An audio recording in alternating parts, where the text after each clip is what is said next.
Halo teman-teman semua, kembali lagi di Tahu Isi, podcast GK Epic. Yang belum tahu dikasih tahu, yang sudah tahu diisi. Nah hari ini saya ditemenin nih, ada Ko Abadi, ada Ko Surya. Halo. Kita mau ngobrol apa Shalom. nih? Halo, Shalom. Ko Surya, kita mau ngobrolin apa nih hari ini? Oh iya, kita bicara tentang kehidupan orang Kristen lah ya. Salah satu kehidupan orang Kristen yang kita perlu jalanin tuh sebetulnya kita perlu memberitakan Injil. Oke, sorry saya potong sebentar. Akunya boleh sambil dimakan loh kok. Iya. Kalau mau. Pasti. Siap, lanjut. Iya kan sebagai orang Kristen Memberitakan kita, Injil. Iya kita tahu ya ada banyak kehendak Tuhan dalam kehidupan kita. Nah salah satunya Tuhan mau sebetulnya kita memberitakan Injil gitu. Tapi topik ini kan sering sekali dikhotbahkan. Kita tahu lah ya harus memberitakan Injil. Berkali-kali kita dengar. Tapi orang Kristen gak suka memberitakan Injil. Gak semua ya. Tapi banyak yang gak suka dan tetap tidak lakukan. Bahkan ada yang berpikir ya dengan kesaksian hidup. Nanti orang lihat, wah baik ya. Lalu tertarik. Tuh, kenapa ya orang gak suka walaupun tahu ini perlu kita lakukan. Iya, saya rasa itu sifat manusia ya. Hal yang baik itu malas dilakukan. Secara umum ya kok. Secara umum seperti itu. Ya memang ada beberapa pemikirannya. Saya coba list beberapa ya. Yang pertama kalau dari secara teologi ya. Kan mereka memiliki pemahaman bahwasanya orang-orang diselamatkan itu sudah ditentukan atau dipilih oleh Tuhan, berdestinasi.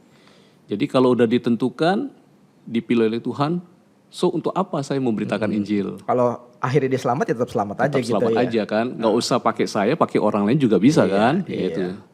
Dan yang kedua, ini juga masalah karakter gitu loh. Artinya apa? Ini berkaitan dengan keegoisan, kedagingan, lebih mementingkan diri sendiri. Ya, yang penting saya. Kalau orang lain, ya who cares gitu. Untuk apa kita peduli gitu loh. Yaitu kan ciri manusia atau natur manusia yang berdosa. Ya kan? Nah dua hal ini. Kemudian satu lagi yang mungkin di luar pemikiran ini, sebenarnya ini adalah peperangan rohani. Artinya apa? Karena memberitakan Injil atau memberitakan kabar baik keselamatan itu adalah peperangan rohani. Ya, dengan siapa kita berperang? Tentu dengan kuasa kejahatan. Di balik semua itu adalah iblis yang tidak mau orang-orang itu diselamatkan. Nah ini yang ketiga ini yang mungkin jarang terpikirkan oleh kita. Nah itu sebenarnya kadang-kadang agak susah kita buka mulut untuk memberitahukan hal itu. Memberitakan kabar baik keselamatan itu. Kadang-kadang mau buka mulut aja kan. Mengajak aja udah susah seperti itu. Nah ini kita perlu anugerah atau kuasa daripada Tuhan untuk menolong kita. Jadi saya melihat ini yang satu saya rasa kalau orang yang suka doktrin teologi ya kan pasti akan ngomong tentang masalah predestinasi dengan human responsibility. Yang kedua itu adalah karakter natur manusia yang berdosa. Nah yang ketiga ini adalah yang tidak kelihatan sebenarnya, yang bermain di belakang semuanya itu. Itu yang saya sebut tadi spiritual warfare, peperangan rohani. Nah itu. Menarik nih, menarik. Iya, jadi kayak kita orang Kristen sebenarnya kita tahu Tuhan mau dan Tuhan ajak kita ambil bagian di dalam menyelamatkan jiwa-jiwa gitu ya. Ya jadi Tuhan menyelamatkan orang berdosa, kemudian orang berdosa ini terima keselamatan. Dalam karya ini Tuhan melibatkan kita loh. Tapi ternyata di kitanya ada spiritual warfare. Nah ini menarik. Betul. Jadi sebuah peperangan rohani di mana kitanya jadi kayak semakin dibangkitkan oleh iblis ya untuk tidak mau tahu tentang hal ini. Kita mungkin apa kayak ini ya, kayak kita dimunculkan dalam pikiran kita, oh, kamu nggak bisa lah, ngapain kamu ngomong, itu urusan orang lah, kayak gitu ya. Atau takut menyinggung orang ya, ini kan urusan yang sangat privacy gitu sensitif ya. Sensitif. Betul. Gitu. Kalau jualan yang lain kita ngomong tentang film, tentang apa kan lancar ya. Atau apakah mungkin ya, itu bisa muncul dulu dalam pikiran kita, oh lu sendiri aja hidupnya nggak bener. Jadi itu kerjaan iblis kayaknya tuh yang menuduh kita, Betul. memojok-mojokkan Betul. kita, Betul. sehingga kita rasa kayak nggak pantes lah gue beritain Injil ke orang gitu. Gue aja hidupnya nggak bener gitu kali ya. Siapa sih saya gitu Iya. ya, memberitakan Injil pada orang lainnya. Iya. Kali ya. Atau juga mungkin gini, konsep profesionalisme. Artinya apa? Tugas pemberitaan Injil adalah tugasnya hamba Tuhan. Iya. Tugas kita sebagai non-rohaniwan itu adalah apa? Melakukan pelayanan ini dan itu. Ya, Ya kan? iya, Karena berpikir bahwasanya hamba Tuhan itu diperlengkapi di seminari atau sekolah teologi ya. Tahu seperti itu. Kalau saya sebagai orang berpikir begini kan, saya takut salah ngomong gitu loh. Nah itu bisa salah juga. ngajar nanti gitu ya, salah kasih tahu gitu ya. Nah, ada juga faktor lain, mungkin kalau diidentikan, dianalogikan dengan marketing gitu loh. Ya, Pernah jualan marketing gitu loh? Iya, Nawarin produk atau jasa? Ya, pernah ditolak? Pernah. Pernah, itu juga seperti itu. Itu juga bisa terjadi juga gitu loh. Iya. Ketika memberitakan Injil, ya yang diberitakan, yang kita sampaikan itu mungkin mereka tidak mau menerima kita, atau mereka langsung defense, argumentasi. Ya tentu dengan pikiran mereka, dengan background mereka, agama mereka, teologi mereka, pemikiran mereka apa, mengapa sih harus Tuhan Yesus? Iya. Ya kalian juga harus mengerti agama yang saya punya, tokoh agama yang saya kagumi dan sebagainya. Jadi itu juga alasannya alasan kita itu. takut ditolak gitu. Takut salah satunya. ditolak. Oke. Atau kita nggak siap untuk berapologetika seperti itu. Iya. Ya. Itu kan pasti kita mengatakan siapakah Tuhan Yesus, tentu pasti ada defense. Makanya sebenarnya ini adalah peperangan rohani balik semuanya itu. Tadi ada beberapa alasan Di balik takut, di balik ditolak itu sebenarnya ada rasa malu, bro. rasa malu banyak. Iya. Kalau saya ditolak, nanti ujung-ujungnya sebenarnya Nanti temenan jadi nggak enak gitu. bukan, Oh, bukan. harga diri saya yang kena waktu oke. ditolak, harga Iya, diri saya gitu Iya, loh. iya, Nah iya. kita nggak siap sampai ke sana. Oke. Memberitakan Injil tuh kita nggak siap ditolak gitu. Oke. Akhirnya harga diri saya juga ikut dikorbankan karena saya jadinya rancu nih, saya jadinya merasa saya nggak diterima nih. Iya, iya. Saya direndahkan gitu, dan dia menghina apa yang saya yakini gitu. Nah akhirnya jadi ke arah sana. Oke. Tadi udah banyak nih beberapa alasan-alasan kenapa kita tidak melakukan. Saya pengen bahas dan kupas nih kan. Ya, Tujuan hari ini supaya kita ini bisa melewati itu kan. Nah, Ya. pertama teologi predestinasi. Nah ini jadi doktrin ini malah menghalangi kita gitu, Kobadi, untuk memberitakan Injil. Apa itu maksud dari doktrin ini? Dan gimana? Sebenarnya ini satu realita. Kita berbicara realita. Kadang-kadang ada dua polarisasi seperti ini sebenarnya. Yang satu ini adalah Tuhan sudah tentukan. Ini udah kedaulatan Tuhan. Ya. Satu lagi itu adalah tanggung jawab kita. Ya. Ya. Orang berpikir ini adalah konflik, tidak bisa dipadukan. Tapi sebenarnya ini sekali lagi itu kita harus percaya kepada Tuhan yang berdaulat. Dia Tuhan yang Maha Tahu, Dia Tuhan yang tentukan. Kita manusia ini apa? Enggak tahu apa-apa. Iya. Ya, Tuhan tahu si A, si B, si C.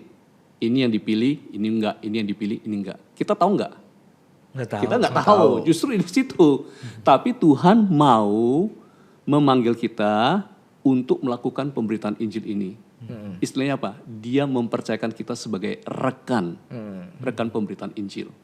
Itu satu kehormatan. Satu sebetulnya. kehormatan, satu privilege. Dan memberitakan Injil itu juga adalah satu ucapan syukur. Kita sudah terima Tuhan, dan juga kita harus belajar mengasihi Tuhan, mengasihi perintahnya untuk mengasihi orang lain. Itu. Jadi kalau dilihat polarisasi seperti ini, Tuhan sudah tentukan, Tuhan sudah pilih, kita nggak tahu. Kita yang nggak tahu, kita belajar memberitakan itu seperti itu. Itu adalah urusan Tuhan, Tuhan yang pilih dan panggil. Ya, jadi bukan karena Tuhan sudah tentukan kita nggak ambil bagian, enggak sih. Jadi Tuhan yang memilih, memanggil kita sebagai umat yang telah diselamatkan. Tugas kita adalah apa? Memberitakan Injil, memberitakan kabar baik itu. Nah, seperti Paulus katakan ya, dia katakan, celakalah aku jika aku tidak memberitakan Injil. Ya, Paulus punya pemahaman teologi tentang sovereignty of God, kedaulatan Allah. Tentu dia punya, iya kan? Dia tahu, tapi dia harus bekerja keras untuk memberitakan Injil, untuk memberitakan keselamatan. supaya orang-orang itu bisa diselamatkan. Celaka di sini maksudnya gimana sih kok kalau saya boleh nanya ya? Maksudnya karena kan pikir wah kalau saya nggak memberitakan Injil nanti saya celaka nih, hilang nih keselamatan saya atau gimana menurut kok Surya atau kok Abadi? Enggak sih, saya kira ini apa ya? Kayak dia merasa celaka ini mungkin lebih ke nggak layak lah ya kayaknya ya. Saya rasa nggak layak. Yang kedua juga dia merasa sebagai orang yang berhutang, maksudnya yang mengalami keselamatan. I see. Kenapa dia tidak mengapresiasi seperti itu? Iya. Nah, mengapresiasi keselamatan, mengucap syukur seperti itu. Dan itu adalah satu amanat, satu perintah Oke. bagi Paulus Dia, untuk memberikan dia Injil. kayak sedang mengingatkan diri sendiri ya, mengingatkan diri sendiri. Ya. Wah, celakalah aku ya kalau saya udah terima keselamatan dalam Tuhan, tapi saya enggak membagikan keselamatan itu, maksudnya kabar baik itu kepada orang-orang yang saya temui gitu loh. Jadi ya kayak dia merasa gimana sih gua gitu loh. Lu udah tahu yang baik, yang bener, tapi lu nggak mau ngomong gitu. Nah kayak gitulah kira-kira lah. Atau kalau gini, saya melihat kalau ditarik ke perspektif kekekalan, Paulus tahu suatu saat dia juga akan diminta pertanggungjawaban. Iya. Kita sudah terima keselamatan. Why? Kenapa kamu tidak memberitakan Injil kepada orang lain? Iya. Diminta pertanggungjawaban. Iya. Nah itu jadi satu reminder bagi kita semua. Kita orang Kristen. Kan dihakimi. Tapi apa kita? Ya diminta pertanggungjawaban, dihakimi gitu loh. Ya kan? Lu appreciate nggak apa yang Tuhan berikan kepada kamu? It's a grace, it's a gift. Ini adalah anugerah. Iya. But you respond to the grace or not? Itu juga satu. Iya. Iya. Meskipun selamat tetap selamat ya. Iya. Tetapi kan kita sebagai orang yang diselamatkan, apa lu enak emang Tuhan kalau nanya lu begitu? Iya kan? Iya. Oh iya, betul. Yang kedua nih tadi kita lihat, karena nggak memikirkan orang lain, yang penting kan gue udah selamat. Nah kira-kira tadi kan kok Abadi bilang betul. sebagai ucapan syukur. Kalau kayak gini, apa kita bisa kategorikan kurang bersyukur sehingga ya udah gue aja, orang lain bodo amat deh? Atau apa tuh penyebabnya sampai kok lu udah terima anugerah yang gitu besar, kok nggak peduli dengan? Mungkin orang-orang seperti itu dia mungkin cara mengungkapkan syukurnya itu dengan cara yang lain. Mungkin ya dengan memberi atau melakukan kebaikan-kebaikan, berbagi apa yang dia punya, melakukan perbuatan baik, menolong dan sebagainya. Cukup gak itu tapi? Cuman kan sekali lagi firman Tuhan kan ngomong orang berubah, orang percaya, punya iman di dalam Kristus ketika dia mendengarkan Injil. Gitu kan. Kalau nggak ada yang beritakan Injil gimana dia bisa dengar. Gitu. Jadi saya kira perbuatan baik perlu, tapi apa yang lebih baik daripada yang baik itu ya Injil. Ya. Gitu, gimana pun orang butuh Injil ketika dia tahu bahwa Yesus itu satu-satunya juru selamat untuk hidup dia dan dia terima Yesus sebagai Tuhan dan juru selamatnya, dia diselamatkan. Nah, ini yang paling baik karena dengan kita terima Injil itu bukan hanya merubah kehidupan kita yang nanti ya. Life after death gitu ya, bukan itu ya, bukan cuma kehidupan kekal. Ya sebenarnya kekekalan itu muncul mulai dari sekarang. Hidup kita yang sekarang pun sebetulnya kualitasnya udah berubah kalau kita punya iman di dalam Yesus kan. Nah ini yang mungkin teman-teman kita orang percaya kita perlu beritakan Injil ya. Gitu. Ya. Nah alasan atau gimana kok Abadi ada pandangan saya lain? melihat ada satu juga faktor ini sebagai salah satu contoh ya, itu kemalasan bisa ya, memberitakan Injil juga perlu satu desire, satu hasrat gitu loh. Kadang-kadang dengan kondisi kita pergumulan begitu banyak sekali, kita nggak ada hasrat untuk memikirkan keselamatan orang lain gitu loh. Ini saya udah sedang bergumul ini, saya susah. Who care for me? How about others? Itu saya nggak perlu, saya nggak concern kepada orang lain. Saya sendiri aja punya hidup susah ya. Gitu loh. Pikirin orang lain gitu ya. Untuk usaha kita, keuangan kita, rumah tangga kita dan lain sebagainya kan seperti itu. Nah itu juga jadi faktor sih saya rasa. Ya, Itu, ya. Karena ada waktu yang disediakan khusus ya, untuk memberitakan Injil, ada persiapan khusus ya, untuk memberitakan Injil. Jadi seorang Kristen untuk bisa memberitakan Injil itu dia mungkin ya perlu memberi dirinya untuk dilatih ya. Sedemikian rupa dia perlu belajar firman Tuhan ya. Kemudian juga dia mungkin perlu mempersiapkan waktunya hari apa buat janjian dengan orang itu.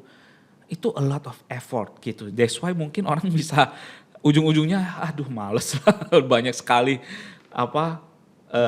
persiapan yang harus dilakukan ya. Sementara saya punya kesulitan ini, saya punya saya punya kepentingan ini dan Betul, itu betul. jadinya akhirnya memberitakan Injil ini diabaikan ya kok. ya. Gitu. Betul. Cukuplah saya ibadah hari Minggu cukuplah. Ya. Saya ada di kelompok kecil cukuplah. Ya. Yang penting jangan inilah jadi orang baik aja lah ya. Jangan, Iya. Iya. Oke. Dan yang ketiga tuh juga tadi menarik tuh karena kita takut ditolak. Ya.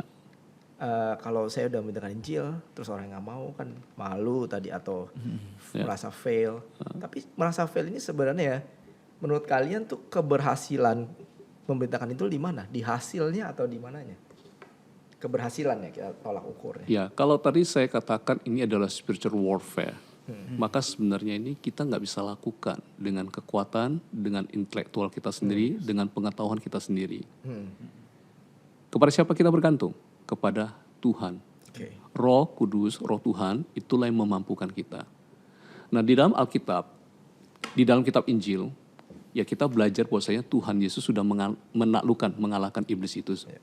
Itu berarti apa? Peperangan kita ini dengan iblis, melawan iblis ini, kita harus bergantung kepada Tuhan yang sudah mengalahkan iblis seperti ini. Nah, tentu di balik semuanya ini, ya, yang tidak kelihatan ini adalah peperangan rohani. Kalau dalam surat Efesus jelas sekali, itu adalah principalities and powers. Jadi penguasa-penguasa udara yang tidak kelihatan. Ya kan? Siapa mereka? Mereka adalah iblis-iblis atau anasirnya itu. Iblis atau anasirnya itu terus ya mempengaruhi pikiran kita. Ya, ketika kita berinteraksi, berkomunikasi, ya kita punya satu tujuan untuk memberitakan Injil, ya kan? Nah, kita melihat orang yang kita ajak bicara kadang-kadang defense gitu, ini dan itu. Nah, bagaimana dengan sikap kita? Kita lihat juga apa yang dilakukan oleh Tuhan Yesus. Dia memberitakan Injil. Pernah nggak Tuhan Yesus ditolak? Pernah juga. Bahkan di kampung, di kota sendiri pun Tuhan Yesus tidak diterima. Ingat seperti itu. Ya. Tetapi sekali lagi, ya ini adalah kedaulatan Tuhan. Ya. Tapi Tuhan Yesus, ya kalau dilihat dari Injil Matius, 3 hal yang dilakukan secara konsisten. Yaitu teaching, preaching, and healing. Atau disebutkan juga preaching, teaching, atau teaching, preaching, and healing. 2 yang utama, mengajar. Mengajar apa? Tentang kerajaan Allah. Mengajar apa? Tentang anugerah Allah. Tentang siapakah Tuhan Yesus. Ya, dia ngajar terus. Nah, kita melihat, apalagi sekarang kita melihat di dalam kehidupan kita itu ada berbagai agama. Ya kan? Agama diakui beberapa di sini. Pasti ketika kita berkomunikasi dengan mereka, mereka sudah punya pemahaman Allah itu siapa bagi mereka. Keselamatan itu mereka punya konsep seperti apa. Nah, ketika interaksi seperti itu tentu kita harus bisa menjelaskan detail, tidak berdasarkan pengetahuan kita, tetapi berdasarkan apa yang dikatakan oleh Alkitab. Itu adalah realita firman Tuhan. Bahwasanya manusia itu sudah jatuh dalam dosa. Manusia itu tidak bisa menghampiri Tuhan Allah. Kita berdosa, Tuhan itu kudus. Kita tidak bisa datang kepada Tuhan dengan perbuatan baik kita. Nggak akan. Kenapa? Karena jaraknya itu ya dikatakan tidak bisalah menjembatani. Ya, hanya Tuhan sendiri yang menolong, memberikan keselamatan pada kita. Nah, nggak apa-apa kita ceritakan hal seperti itu. Tetapi berdasarkan Alkitab. Kalau Roh Kudus tidak bekerja, percakapan kita tidak akan berhasil. Tapi seandainya pun kita buka mulut aja dengan satu kalimat aja mengatakan Tuhan Yesus adalah juru selamat, mau tolong, mau selamatkan kita. Kalau kita bergantung pada Tuhan dengan perkataan sederhana bisa terima. Oke. Jadi kalau saya boleh simpulkan sebenarnya keberhasilan akhirnya orang itu mau menerima atau enggak ya kita nggak usah bukan tugas kita gitu. Tugas kita adalah kesetiaannya melakukannya. Kesetiaan, iya, Dan faithfully. Roh Iya. Kudus yang mempertobatkan orang gitu ya. Saya setuju sama Brother Andi ya. Kesetiaan, faithfully. Menceritakan dengan setia siapakah Tuhan Yesus. Ya. Ya saya diingatkan oleh Profesor J. Packer dalam buku Evangelism and Sovereignty of God. Kita harus memberitakan siapakah Tuhan Yesus dan memberitakan karya keselamatan. Tidak hanya bisa kasih tahu aja siapakah Tuhan Yesus tanpa ada karya keselamatan. Kita tidak bisa memberitahu karya keselamatan tanpa juga tentang Tuhan Yesus. Ya. Tidak bisa dipisahkan. Tuhan Yesus dan karyanya. Oke. Nah, ini kan kita lagi bulan misi nih. Kalau mudah-mudahan video ini bisa tayang sebelum KKR. Kira-kira dari Ko Abadi bisa dong. Oh ya bisa dong. Harus Bisa dong. Oke, ya. Jadi nanti diedit aja ya tolong. Iya. Jadi begini. Gini, ada yang mau ada yang mau gimana disampaikan, kalau kita masing-masing setiap kita kasih satu kalimat yang encourage jemaat untuk share gospel kepada orang-orang yang dekat dengan kita, mulai dari family, teman kantor, mungkin kita punya sahabat, kita share gospel ke dia. Sehingga kita bisa undang mereka, ajak mereka di tanggal 24 September. Di sore hari kita ada satu ibadah khusus untuk membahas tema yang sangat khusus ya. Ya. Temanya apa, Di? Waduh. Apa yang harus kuperbuat supaya aku selamat ya. gitu ya. Itu temanya. Apa yang harus saya lakukan supaya Kalau saya bisa selamat? Ditegur gitu saya ya. nih. Oke, satu orang satu kalimat ya. Waduh, termasuk saya nih. Iya dong. Waduh, Lu juga dong. oke. Mulai dulu. Mulai dulu saya. Oke. Kalau buat saya ya, penginjilan dan pemuritan itu seperti beggars tells a beggars where is the food buat saya ya. Saya suka dengan quote ini. Jadi saya mengibaratkan kalau saya orang yang kelaparan, hampir mati dan saya ketemu makanan yang begitu enak dan saya puas dengan itu dan saya bersuka cita, maka saya lihat orang lain yang kelaparan, saya akan kasih tahu. Buat saya seperti itu. Apalagi misalnya yang simpelnya anak saya lihat anak saya yang kelaparan, saya ada makanan begitu banyak, all you can eat. Masa saya diam-diam aja, toh lu juga nanti kalau mau mati atau mau selamat, itu kan dalam kelautan Tuhan, kita nggak akan pikir gitu. Kalau saya ya, saya jadi merasa muncul dari sukacita yang saya terima, anugerah itu terlalu besar untuk saya. Akhirnya saya tidak tahan untuk saya simpan sendiri. Gitu. Ada satu quote dari saya pernah baca, saya setuju, dia bilang kita tidak akan rindu melakukan penginjilan kalau Injil itu tidak menjadi sukacita kita yang terbesar. Tapi kita pasti akan rindu menginjili kalau Injil itu menjadi sukacita yang terbesar. Jadi buat saya adalah satu, tadi yang seperti Ko Abadi bilang, satu ungkapan syukur aja. Saya merasa ini harta yang terlalu besar untuk saya simpan sendiri. Iya. Oke, kalau dari saya suka kalimatnya Paulus ya, baik atau tidak baik keadaanmu, beritakanlah Injil gitu ya. Jadi saya mengencourage jemaat sekalian, termasuk saya sendiri, kesempatan untuk memberitakan Injil tuh nggak selalu ada. Jadi kamu bisa buat kesempatan itu ataupun manfaatkan sebaik mungkin ketika kesempatan itu muncul. Dan hari ini juga kita perlu beritakan Injil. Itu aja. Oke. Sebelum saya menyatakan satu kalimat, saya ingin menjelaskan tentang Injil dulu. Kita ngomong Injil kan. Nah, Injil itu apa? Kalau di dalam bahasa Yunani itu adalah euangelion. Yang berarti apa? Good news, kabar baik. Mengapa ada good news? Karena kita sebenarnya hidup di dalam bad news. Kabar yang kurang baik atau kabar buruk seperti itu. Artinya apa? Kita sebenarnya hidup dalam realita ini karena kita jatuh dalam dosa, kita akan mengalami penghakiman kekal. Tapi Tuhan selalu melimpahkan anugerahnya untuk kita. Agar apa? Kita diselamatkan. Karena Tuhan sangat mengasihi kita. Tuhan sangat mengasihi kita. Nah, saya suka dengan ungkapan atau dua frase yang dipakai di dalam Injil Yohanes. Perkataan itu apa? Come and see. Datang dan lihatlah.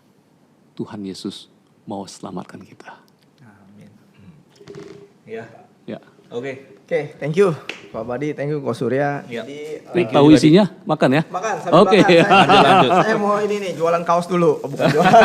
Jadi buat teman-teman yang kalau ada topik-topik menarik yang ingin dibahas, yang kita obrolin, bisa email ke kita di podcast.gkyepic@gmail.com atau juga bisa DM kita.